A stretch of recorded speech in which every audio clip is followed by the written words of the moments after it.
বাচ্চা আমারে ফোন করে বলছে আমারে বলছে আমার বাচ্চা গাখিরে পিঠা খাবো ঠান্ডার মধ্যে সাঁতার লগে আমার লগে সারাদিন রাস্তাঘাটে দেখা হয় আমার কোনোদিন দাউদ দেয় না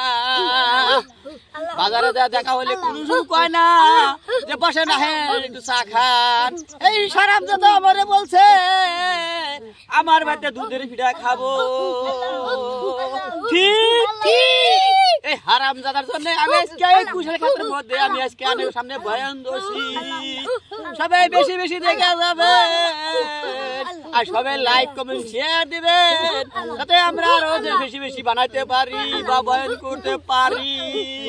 ঠিক ঠিক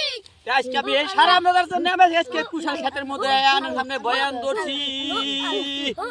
তার জন্য আমি আরেকের সামনে বলছি এই হারামজাদা মরে না কেন হুঙ্গার মধ্যে মইরা ঠিক